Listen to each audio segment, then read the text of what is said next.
શ્રી સ્વામિનારાયણ ભગવાનની જય. વચનામૃત છેલ્લાનું 11મું. સીતાજીના જેવી સમજણનું. આ યોગીઓ પર આ વચનામૃત મને ગોખવાનું આપેલું. સૌથી પહેલું સ્વામિનારાયણ હરે સંવત 1884 અષાઢ સુધી તૃતીયાના દિવસ સ્વામી શ્રી સહજાનંદજી મહારાજ શ્રી ગણરામદેવ દાદા ખાચરના દરબારમાં ઉગમણે દ્વાર ઓરડાની ઓસરીએ ઢોલિયા પર વિરાજમાન હતા અને સર્વશ્વેત વસ્ત્ર ધારણ કર્યા હતા અને પોતાના મુખારવિંદની આગળ મુનિ તથા દેશ દેશના હરિભક્તની સભા ભરાઈને બેઠી હતી. પછી શ્રીજી મહારાજ બોલ્યા છે, વૈરાગ, સદમ, તપ અને નિયમ એ 4 સાધને કહીને ઇન્દ્રિયો જીતાય છે. ઇન્દ્રિયોને કાબૂમાં લેવું હોય, નાક, કાન, આંખ બધા એના માટે વૈરાગ, સધર્મ, તપ અને નિયમ એ 4 સાધને કહીને ઇન્દ્રિયો જીતાય છે. અને ભગવાનની મહાત્મ્ય સહિત જે નવદા ભક્તિ તેને કહીને મન જીતાય છે. જો જુદું પાડ્યું અને બધા ઘણા બધા એક જ કરી નાખે છે. પણ મહારાજે સ્પષ્ટ વાત કહી કે મનને જીતવાનું બીજું કોઈ સાધન નહીં. નવદા ભક્તિ, ભગવાનની નવદા ભક્તિ કરે તો મન જીતાય, બાકી બીજી કોઈ રીતે મન જીતાય એમ નથી. પછી શ્રીજી મહારાજે કહ્યું છે, જે પોતાના દેહને વિશે આત્મબુદ્ધિને દ્રઢ પીતી રહે છે, બધાના દેહ બધે આપે એકમય થઈ ગયા છીએ ઇન્દ્રિયો અંતઃકરણ. તો જેમ આપણા પોતાના દેહને વિશે આત્મબુદ્ધિ દ્રઢ પીતી રહે છે, દરેક તપાસ હતો. આ જ છેડો અહીંયા આવીને મળે. જેવી પોતાના દેહને વિશે આત્મબુદ્ધિ દ્રઢ પીતી રહે છે, તેવી જ ભગવાન તથા ભગવાનના ભક્ત વિશે આત્મબુદ્ધિ દ્રઢ પીતી રહે તો જેવી નિર્વિકલ્પ સમાધિમાં શાંતિ રહે છે, તે શાંતિ એ સમાધિ વિના પણ સદાય રહ્યા કરે, એ જ એનું ઉત્તર છે. હવે નિર્વિકલ્પ સમાધિમાં તો સમાધિમાં રહે જાય ત્યારે શાંતિ રહે, પણ આ તો મહારાજ કે સદાય 24 કલાક 365 દિવસ એ શાંતિ રહે. પણ કારણ શું? ભગવાન ને ભગવાનના ભક્ત એને વિશે દ્રઢ પ્રીતિને આત્મબુદ્ધિ થાય, જે પોતાના દેહને વિશે રહે છે એવી જ થાય તો મારે અખંડ શાંતિ રહે. મૂળ મહારાજે કહ્યું ભગવાન અને સંત ગુણાતીત, મહારાજ ગુણાતીત સંત એ બેમાં પ્રીતિ રહે અને એના સંબંધવાળા બધા. અને ટૂંકમાં મહારાજ, સ્વામી અને મુક્તો, સંતો, હરિભક્તો અને સંતો એમાં જ બાધા હોય છે. ભગવાનના સંતમાં તો આપણે જોડાયેલા છીએ, પણ હરિભક્તોને બાદ કરવાનું નથી. સ્થિતિમાં કે આપણે એ જ કરીએ. હરિભક્તોને પૂછે નહીં. મહારાજે કેટલો મહિમા સમજે. મુક્તાન સ્વામી ગયું છે, મુક્તાન સ્વામી કીર્તન કે હરિસમા હરિજન જાણવા. અને મહારાજ પણ ઘણો મહિમા કહે. એટલે કેવી રીતે એમાં દોષ ના દેખાય તો પ્રીતિ થાય. પછી દોષ દેખાય, જરાક દોષ કોઈમાં આવે દેખાય એ તો પ્રીતિ ના થાય.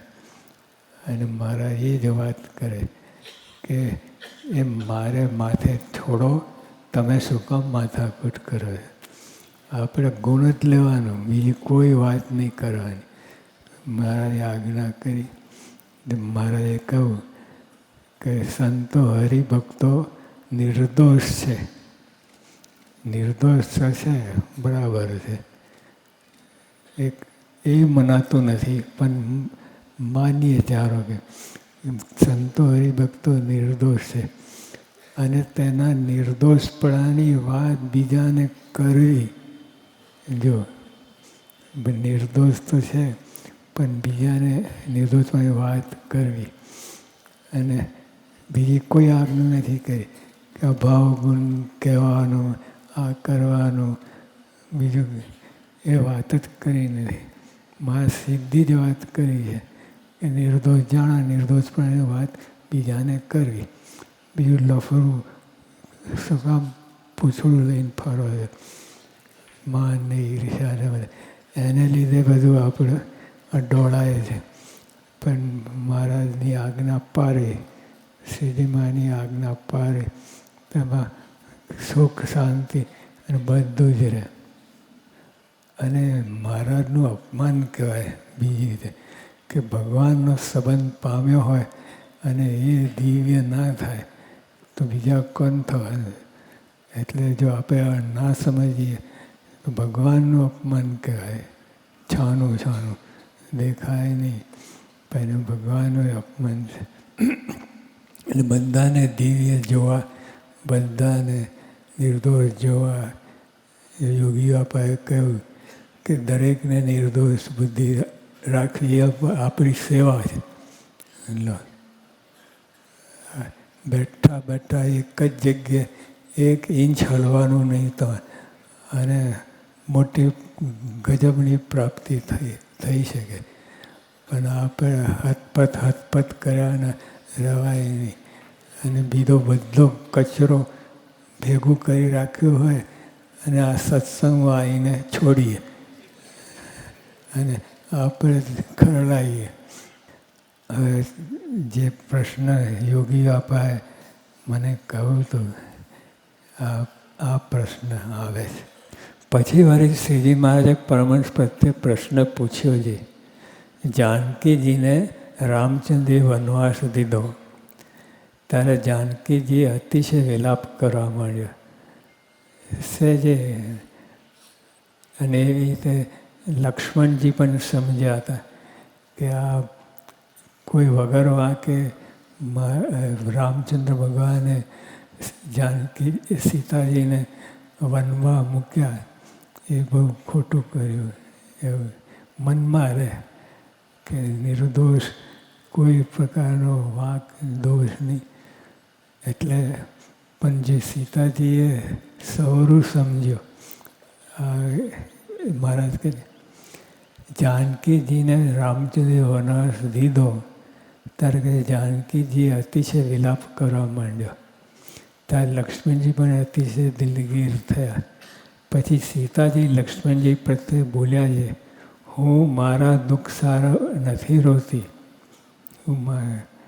કે મને વનમાં મૂક્યો વગર વાંકે, એને લીધે હું દુઃખી નથી. હું તો રામચંદ્રના દુઃખ સાવ રોઉં છું.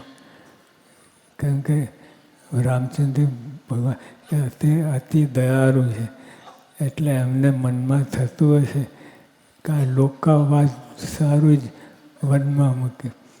અને પણ રામચંદ્રજી ભગવાનને ચોક્કસ થતું હશે, દયાળુ છે કે આ સીતાજીને મેં વગર વાંકે દુઃખ આપ્યું. તો એ સીતાજીને નથી લાગ્યું. એ સીતાજીને તો ઉડતું એમ થયું કે આ રામચંદ્રજી ભગવાન અતિ દયાળુ છે, તે મારા દુઃખે કરીને દુઃખી થતા હશે. પણ હવે એમ વિચારતા હશે જે સીતાને વગર વાંકે વનમાં મૂકી એમ જાણીને કૃપાળુ છે, તે મનમાં બહુ દુઃખ પામતા હશે. માટે રામચંદ્રને કહેજો છે સીતાને તો કાંઈ દુઃખ નથી, ને વાલ્મીકી ઋષિના આશ્રમમાં જઈને સુખે તમારું ભજન કરે. તો જેના થકી દુઃખ પામ્યા એનું ભજન કરવાનું કેવું કહેવાય. આ બધા સ્વામી બાપા કંઈક કહ્યું હોય તો એવું ઝાટકો લાગે, એવું દુઃખ લાગે, ઊંચો જ આવે નહીં. ગુણ તો લેવાની વાત જ નહીં કે આપણે તો વાંકમાં જ હોઈએ, વાંકમાં તો કહે છે, પણ આપણે તો પોતાનો ગુણ આપણે સેલ્ફ પીટી આવીએ કે મેં આટલું દુઃખ કર્યું છે, સ્વામી માટે કર્યું છે, પણ સ્વામીએ મારા સામું જોયું નહીં. અને સીતાજીને ગુણ ગ્રહણ કર્યું અને સુખેથી તમારું ભજન કરે એ કઈ રીતે બને નહીં. સ્વામી બાપાએ આપણને જરાક ટોકણી કરી હોય ને તો ભજન તો બાજુમાં રહે. અને એવા આપણે ગંભીર થઈ જઈએ, સુનમૂન થઈ જઈએ અને કંઈનું કંઈ કરી નાખીએ. એવી રીતે જે ભગવાનના ભક્તનો કોઈ તે અવગુણ લે નહીં. હવે એક ભક્ત એવો છે કે જે સીતાજીને જેવી સમજણ હોય અને કોઈ રીતે ભગવાનના ભક્તનો અવગુણ લે નહીં, એવો એક ભક્ત હોય. એવી રીતે જે ભગવાનના ભક્તનો કોઈ રીતે અવગુણ લે નહીં અને વૈરાગને ધર્મ તે તો સામાન્યપણે હોય, એ ખરી ભક્તિ હોય. ધર્મને વૈરાગ તો હોય પણ સામાન્યપણે, એટલે એની ખખા નહીં, એનો ભાર નહીં, એવી રીતે હોય. અને બીજો હરિભક્ત છે તેને તો વૈરાગને ધર્મ તો અતિ આકરા છે. બીજો ભક્ત છે ને ધર્મને વૈરાગ તો અતિ આકરા છે. પણ સીતાજીના જેવી સમજણ નથી. એ બે પ્રકારના ભક્ત છે. તેમાં કયા સંગાતે અતિશય પ્રીતિ રાખીને સોબત કરવી, આ બે પ્રકારના. એક સીતાજીને જેવી સમજણ છે અને બીજાને સીતાજીને જેવી સમજણ નથી. અને ધર્મ નિયમ તો છે, સામાન્ય છે, એના પર ભાર નથી મૂકતો. તો બે પ્રકારના ભક્ત છે. તે મહારાજે કહ્યું કે કોની સાથે અતિશય પ્રીતિ કરવી, એ મહારાજ કહે. આપણે બધાને ઉત્તર કરવા મૂકે તો આપણે તો ઓલા જે ધર્મ નિયમમાં અતિ આકરો છે અને એનો પક્ષ રહીએ. શ્રીજી મહારાજ જુદી વાત કરે છે. પછી ચૈતન્યાનંદ સ્વામીએ કહ્યું છે, ધર્મને વૈરાગ જો સામાન્યપણે હોય તો પણ જેની જાનકીજીના જેવી સમજણ હોય તેનો જ અતિશય પ્રીતિ કરીને સમાગમ કરો.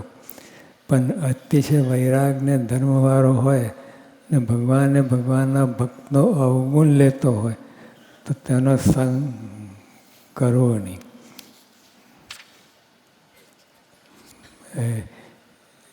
એ બે પ્રકારના ભક્ત, એટલે જે ગુણ લેતો હોય હરિભક્તોમાં એને સ્વાગત કરી.